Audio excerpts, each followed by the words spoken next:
Tallahassee, Florida, a town where the Spanish moss hangs low and patience hangs by a thread. A law professor and beloved father is struck down in his driveway by $2 store mercenaries. Meanwhile, over 400 miles to the south, at least one member of a prominent family gets a phone call. It's done. With that, Charlie Adelson thought his family's worries were behind them. But in reality, they were just beginning. From a hired gun that rented a getaway car under his real name to a meddling family matriarch caught in a sting, this story is made for TV. And even the biggest and best TV, we hear, is cheaper than hiring a hitman. The Adelsons really should have stuck with the former, because the killing of Dan Markel has probably cost them millions. Besides, professional hit is hard to come by for 40 grand. Now, Donna Adelson, the de facto dictator of a family dynasty, is spending her retirement fund on defense attorneys, and she's on trial for what remains of her life. Here she is, looking like she's injured herself, mustering a smile for the incoming jury members. Careful there. Donna's own daughter, Wendy, took the stand at the behest of the prosecution. The same daughter who was going through a bitter divorce with the victim before he was savagely taken from his children. These are the top 20 moments of her performance in court. And this is absolutely criminal.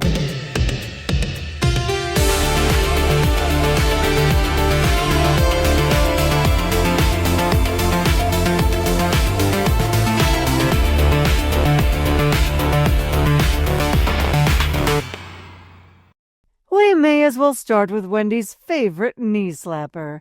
The joke was so funny. She repeated to her ex-boyfriend and even to detectives breathing down her neck during her own interrogation.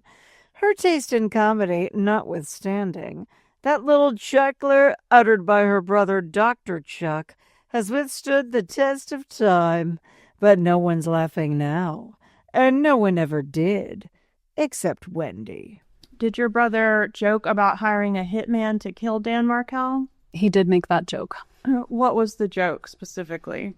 My brother had bought me a TV as a divorce present, and he would make the joke that the TV was cheaper than hiring a hitman.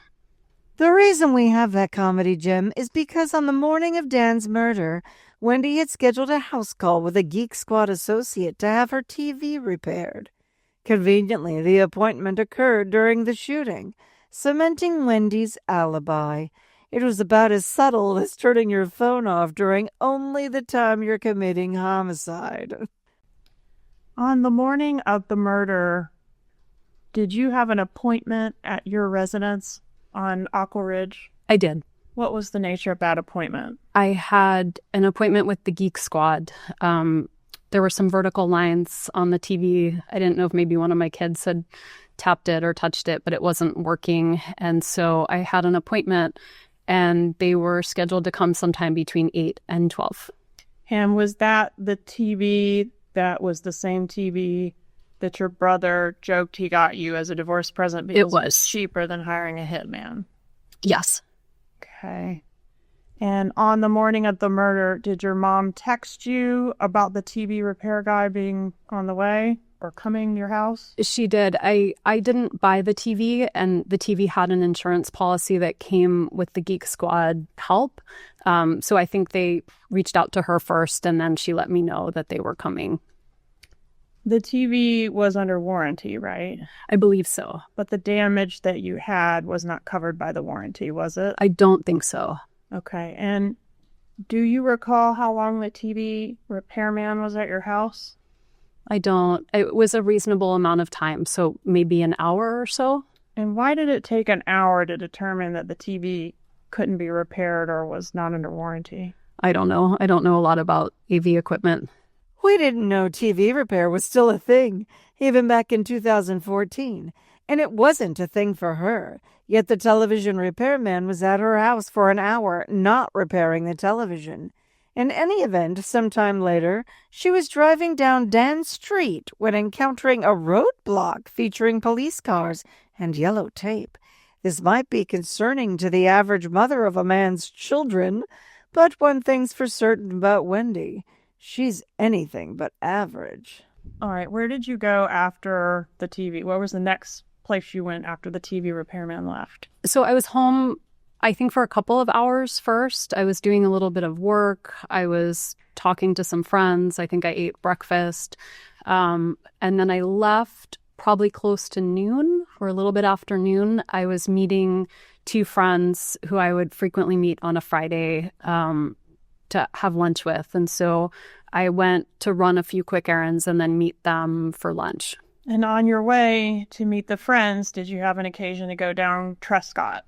I was trying to turn down Trescott. That's where I used to turn and take just the road I was used to. But there was yellow tape up. And so when I tried to turn, I couldn't turn. So I made a 3-point turn and kept going on Centerville. And so you encountered a police roadblock at that location?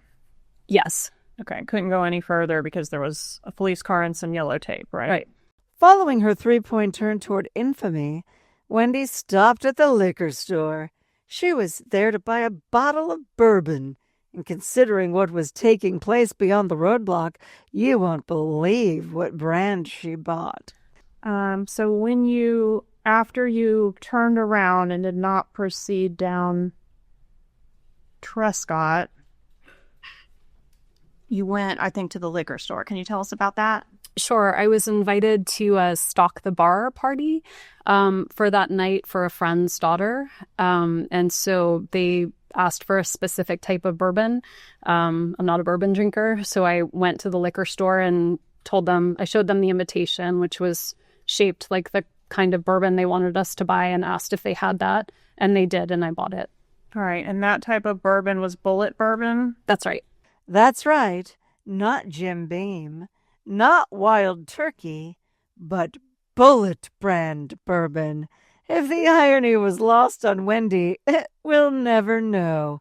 But we wonder if she mentioned it to Charlie when they totally didn't discuss a certain job being finished that morning. Did you talk to your brother Charlie on the morning of the murder? I did.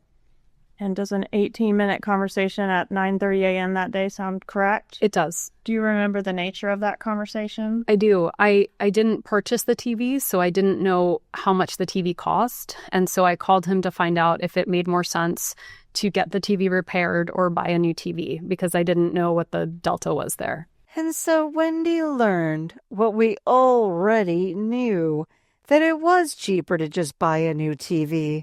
Was that the moment she first heard the joke that tickled her so? Oh, to be a fly on the wall. Moving on, our next testimony moment involves a dinner she attended weeks after her ex-husband's murder.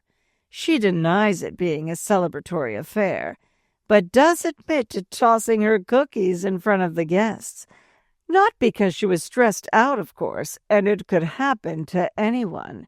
Hey, it happened to George Bush that one time in Japan. Did you go to a dinner after the murder of Dan Markel in which you vomited at the table? It was several weeks until I felt ready to leave my apartment.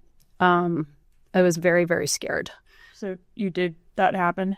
It did happen. Okay, and that was in a restaurant, right? Mm-hmm. It was at a restaurant. Who was present at that dinner? It was my brother and me.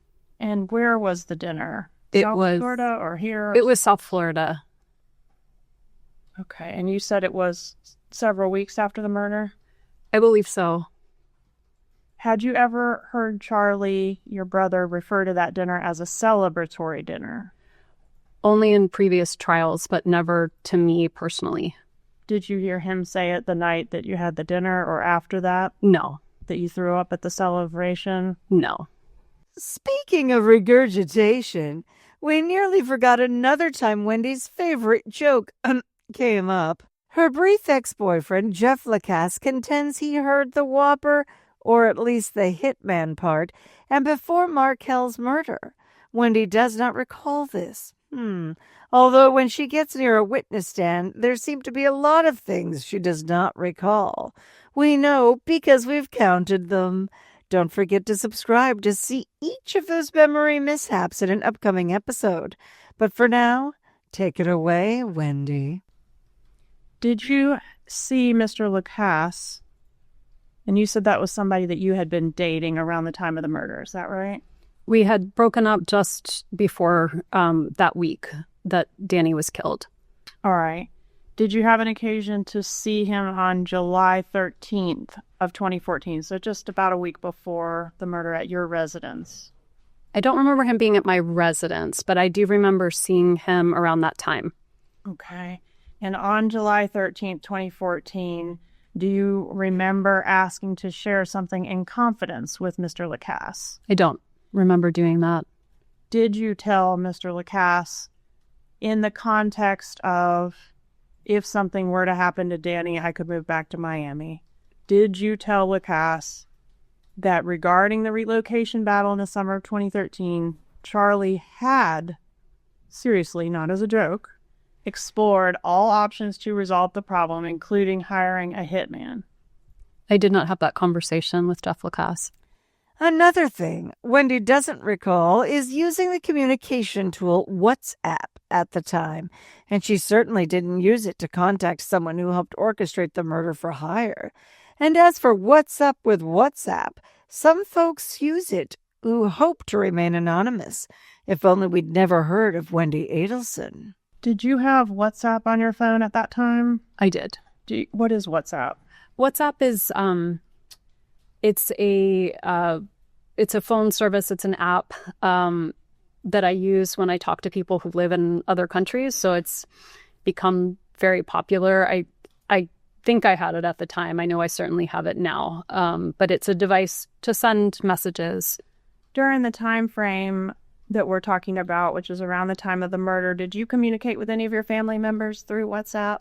I don't remember using WhatsApp unless they were traveling internationally, because it's a way of making free calls or free texts when, at that time, making long-distance calls on a regular phone would have been very expensive. Did you ever communicate with Catherine Magbanua through WhatsApp? I don't remember ever texting her on any platform. Has anyone ever disliked you so much they offered you $1 million to get lost? We should be so hated. That's what Donna suggested the family do to entice Dan to give up his 2 boys. What was the financial offer to be? I think it was $1 million. Who was going to pay the $1 million? My mom, my dad, and my brother. And they were going to pay $1 million. You didn't have to pay any of it? I don't remember having to pay any of it. Okay. And they were going to give Dan Markel $1 million for what? So that I could relocate. Okay. Did you ever make that offer to Dan Markel? No. To your knowledge, did anyone make it to him? I don't think so. Would it have worked? I don't think so. Donna Adelson is nothing if not an idea woman. She plays 4D chess while the rest of us disgusting slobs are playing tiddlywinks. Our next moment features another bright idea by the mother-in-law from hell, and prosecutor Georgia Cappleman asks Wendy about it. She was going to pay for them to get instruction on the Christian faith, right? That was what she said. And she said she looked into it and she could get them baptized in a couple weeks. Do you remember that? I don't remember, but I'm sure it's here.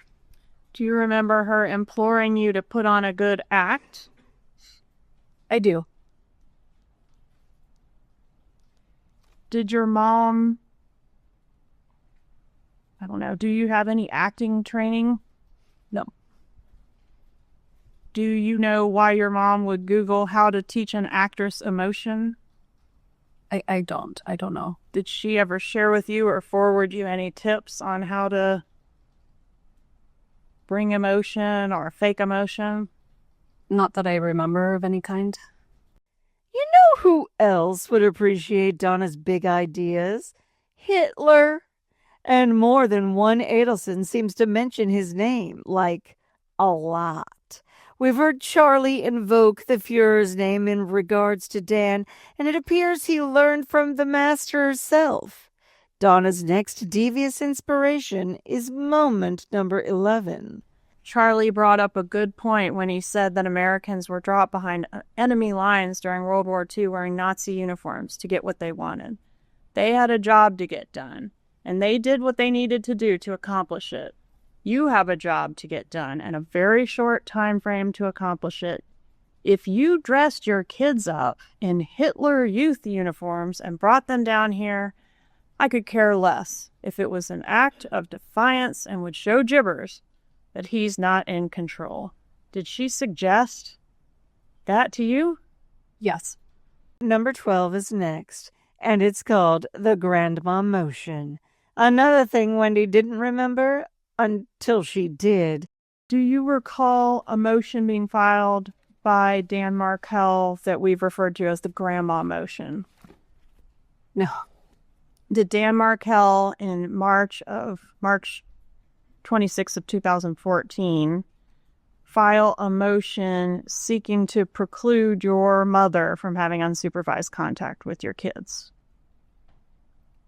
I don't remember him filing that motion, but it sounds like if it's a motion you have a name for, then it exists. And in that motion, do you recall, or does it refresh your memory, that he was saying, Grandma, that the boys were telling him, Grandma says you're stupid, Grandma says she hates you, and as a result, he was concerned about your mom alienating the kids or turning the kids against him. I remember hearing about this motion. There it is. And that is a motion that was never got to be heard, right? That was part of the motion to enforce the settlement agreement. But which was never heard. Which was never heard. Because he was killed. Because, yes. We like how toward the end there, Georgia took the opportunity to needle Wendy and honor Dan's name at the same time. Only fair, seeing that he's not here to speak for himself. Coming up next, matter and gravity can warp the space-time continuum. But we don't know how to make time flow backwards. So it's odd that Donna was planning for Wendy and the boys move south 2 months before the murder. Their destination? The Continuum, a luxury condo complex in a posh South Beach neighborhood. And did your mom add you as a resident to the Continuum on May 16th of 2014? I don't remember that, but to the Continuum, the apartment complex had very high security. Mm-hmm. And so it may have been that if you wanted someone to come and not be considered a guest, they had to be considered a resident. Okay. Tab 95, please. And the question is, would you have been considered a resident as of May 16th of 2014? And I don't know. So you want me to see whether on this document I was added as a resident? Yes, ma'am. It looks like I was added and my brother were added. And then my other brother was the in case of emergency. And it was in April of 2014. With plans for a new home and Dan out of the picture, Wendy appeared to take steps to erase all traces of the father of her children by stripping her boys of his good name and replacing it with her now infamous surname. Ma'am, did you change your children's names after Dan Markel was killed? About a year after I did. In what way did you change their names? I changed their last name and I changed my older son's middle name. Okay. And you changed their last name from Markel to what? To mine. Adelson. Mm-hmm. We wonder if Wendy has ever wished she changed her last name as well. It must be a bit like being a Madoff or Koberger. Perhaps she was busy contemplating that instead of attending Dan's funeral. The same man whom she wept over during her interrogation into a Kleenex so dry you could hear it crinkle. He's not going to survive. Oh my God. Where was Dan Markel buried? In Toronto. Were you or your children in attendance at his funeral? No. Contrary to what you've heard, Donna Adelson isn't controlling. She's just incredibly helpful. If you're an Adelson offspring needing help with a divorce, she'll pore over briefs and suggest legal strategies, even if you're a lawyer. She's just a sweet and kind old lady. Did your mom help you prepare for your meetings with your divorce lawyer? My mom offered help, but I don't think I needed help preparing for meetings with my divorce lawyer. Who was your divorce lawyer? Kristen Adamson.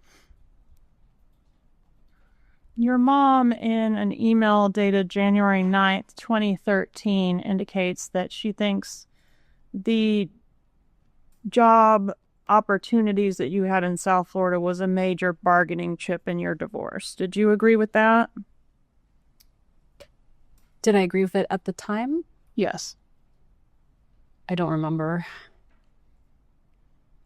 And she did a lot of work sort of making arguments to that point, didn't she? I believe so. With her divorce being handled and Wendy having South Beach dreams, the podunk walls of Tallahassee were really closing in on her, and she felt suffocated by the smallness. We're guessing she possibly found the locals in a class beneath her. Hell, they ain't no South Floridians. And in fact, didn't you use the word stuck in your actual motion for relocation?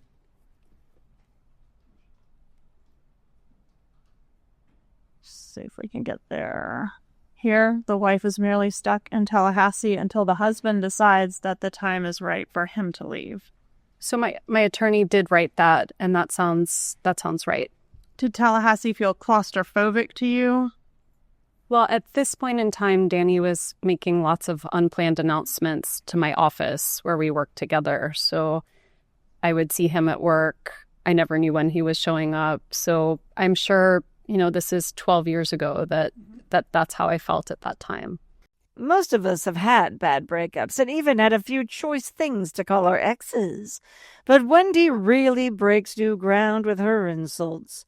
From a disparaging nickname that sounds like a fluffy gerbil to a name befitting of Satan himself. She's just as creative as her mama. Danny is an STD. One wrong mistake, marrying him, and this will never go away. Is that what you said? I did. And did you share that kind of sentiment with your mother? I don't remember ever saying that, so I don't think it's something I said very often. And this was said in an email on February 26th of 2013, correct? It was. Approximately 17 months before the murder? Yes. I don't think it was an email, though. It looks like it was sort of an iMessage. Okay. Did you ever refer to your ex-husband as the Dark Lord? I don't remember saying that, but I certainly might have.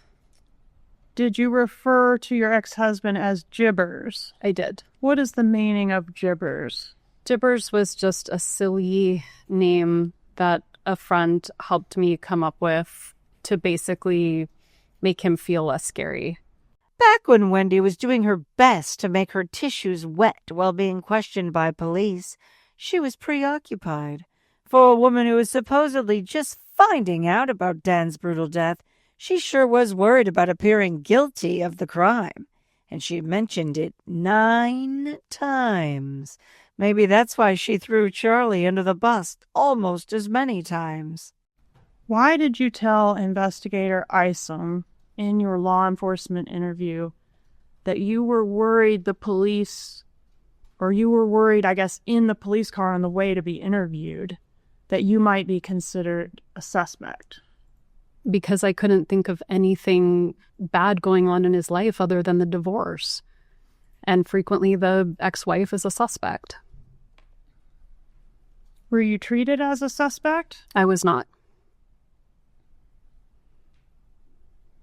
But you mentioned 9 times in your law enforcement interview being a suspect. Didn't you? I did, yes.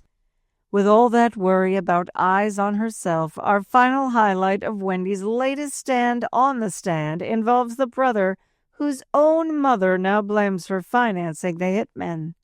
Totally on his own, of course, out of the goodness of his black heart. Here, Wendy is asked about her answer to the detective's question about consequences for whoever the perpetrators could have been. Do you remember saying, if somebody tried to kill my ex-husband, they should be prosecuted to the full extent of the law? Yes. And Isom says, regardless of who it is. And do you recall your answer? I do recall my answer. What was that? I think I was hoping it wasn't anyone in my family. And so that idea that it was someone in my family gave me pause. All right. But that wasn't your answer, was it? I don't remember word for word what I said, but that was my sentiment at the time. Was your answer for court and counsel, this is law enforcement interview page 122, lines 7 through 12. If somebody tried to kill my ex-husband, they should be prosecuted to the full extent of the law. Question, regardless of who it is. Answer, it would be different if I thought it were my brother. And there you have it. We'll be back for 20 top moments from Wendy's estranged brother Rob's testimony for the state. He's the one that apparently saw his family for what they were and has lived as a successful doctor far, far away. When it's done, the link to that video will appear in the upper right corner at this very second. For Absolutely Criminal, I'm Tiffie Lou, reminding you to choose your dentist carefully, and your attorneys for that matter, and let the darkness come alive.